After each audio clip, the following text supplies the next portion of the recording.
it up, I won't be invited next time. It's not for the camera. Wait, we're not supposed to be looking at you. Christine. Okay, stop. Okay, ready, and... You may be familiar with this image. It is a picture of a pregnant young woman with a speech bubble next to her head that says, "My mom's going to kill me." Next to her stomach is that same speech bubble that says, "My mom is going to kill me." Abortion is an important matter for all to consider, as who we vote for results in the legality of this abomination. Abraham Lincoln once said, "No law can give me the right to do what is wrong." In agreement, no law could ever convince me that it is okay to abort a child. The purpose of this speech is to open up the realms of abortion to which you may not have been aware.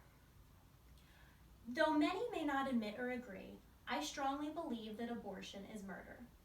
It is a way to kill an unwanted child. The life of a child is taken away each time a heartbeat is stopped inside the womb. And quite possibly is the psychological life of the mother as well. To give an overview, I will present some facts on abortion, the fact that abortion kills, legal implications, and harms it may pose to the mother. Let's start with the facts. The CDC reports 664,435 legal abortions in 2013. That is an average of approximately 13,500 babies per state that were robbed the gift of life. That is more than an entire enrollment at some small private colleges. Imagine the attention a college of that many would face after a shooting massacre that killed the entire student body, yet abortion receives such little responsiveness. The majority of abortions are given to women in their 20s.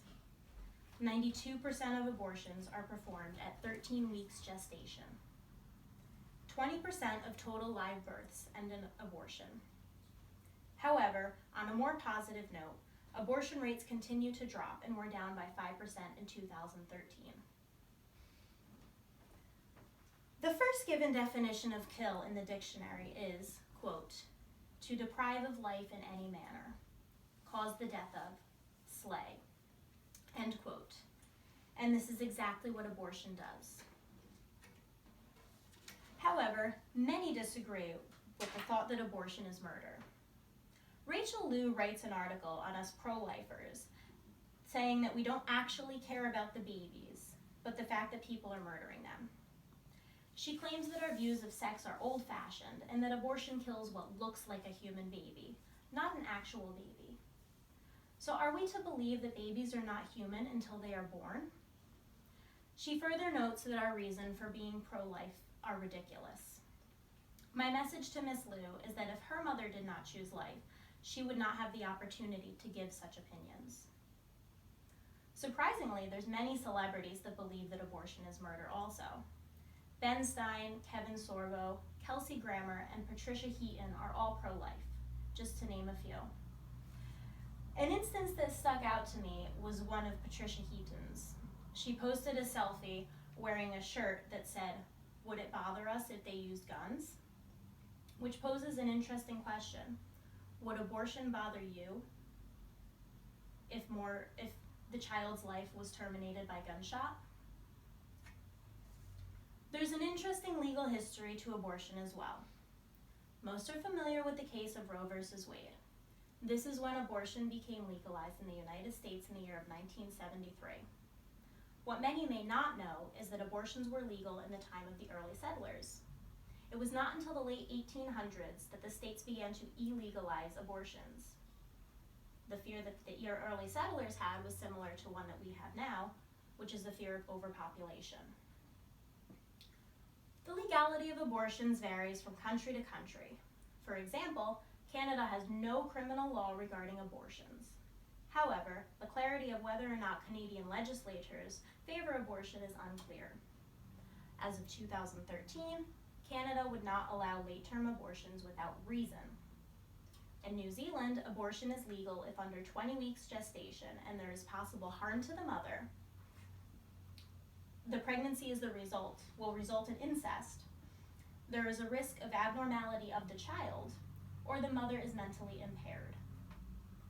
Here I place a specific highlight on the ban of late-term abortions, also known as partial birth abortions, which is allowed in all but 19 states in the US. Emphasis is also placed on abortions without reason, such reasons that are only acceptable when the health or psychological state of the mother or child is at risk. With that being said, abortion also poses risks to the mothers. According to abortion.org, approximately 10% of women suffer physical complications immediately following an abortion, 2 of which are major. One issue includes a higher number of deaths following abortion than caused by birth or miscarriages alone. The remainder of issues may take years to develop. Some include the risk of ovarian cancer, cervical, and liver cancer as well. The risk is 2.3 times greater for those who have had an abortion, and almost 5 times greater for those who have had 2 or more abortions. Other issues include uterine perforation, cervical lacerations, and future labor issues, or the risk of handicapped newborns in later pregnancies. Furthermore, studies show an 80% increase in visits to healthcare providers in the year following an abortion. This presents some, but not even all, complications a mother could physically face following an abortion.